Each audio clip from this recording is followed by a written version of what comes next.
Data stream initiated. This is Darkweb Reports.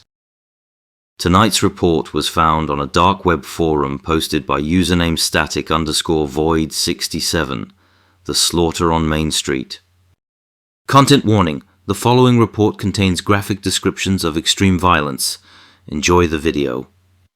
The alley reeked of stale beer, garbage, and the recent rain. I was cutting through it on my way to my apartment, a shortcut I'd taken 1,000 times.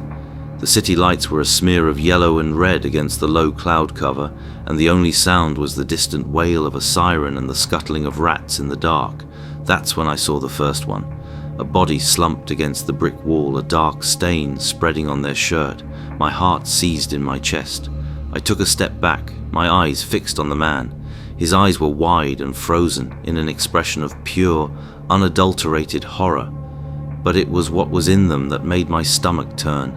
A perfect, symmetrical hole had been punched clean through the center of each eyeball, leaving a jagged crater of red and white.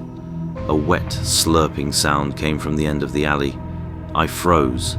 A figure emerged from the shadows, dragging something behind it. It was tall and thin, but not impossibly so. It looked like a person wearing a hooded sweatshirt and jeans, but the way it moved was wrong. Its joints didn't bend. They seemed to click and lock into place with every step, a staccato rhythmic march. It was dragging a second body by the ankle, a young woman, her head bouncing with every jarring step.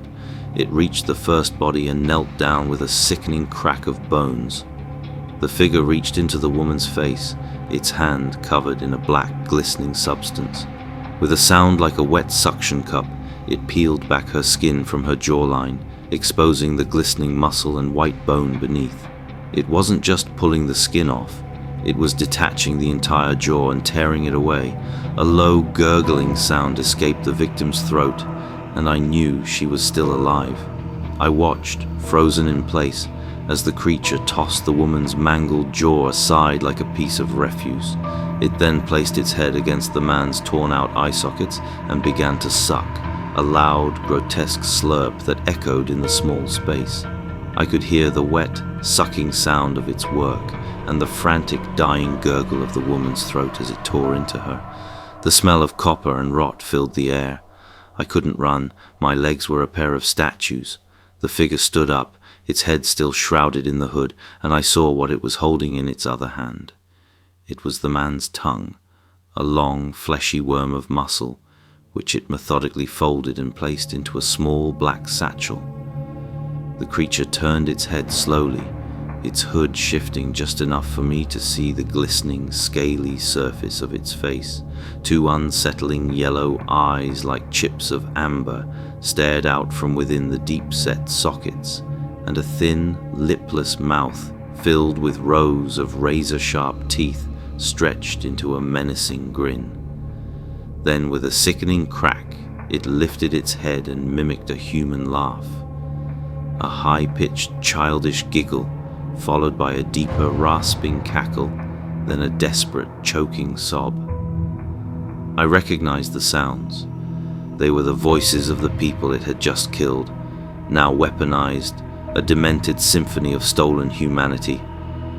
The figure pointed a long, bony finger at me. I screamed, finally, a high, panicked sound that ripped from my throat. I turned and ran, not back onto the street, but deeper into the alley. I didn't care where I was going, as long as it was away from that thing. I heard the distinct rhythmic clicking of its bones and the sound of my own screams coming from behind me. I burst out onto a busy street, the flashing lights of a police car in the distance. Safety at last. I disappeared into the busy crowds of people going about their day. I didn't stop to ask for help. I just ran to my apartment. This is the first time I have told my story. This transmission has now concluded. If you seek to uncover more hidden truths, be sure to like and subscribe to the channel.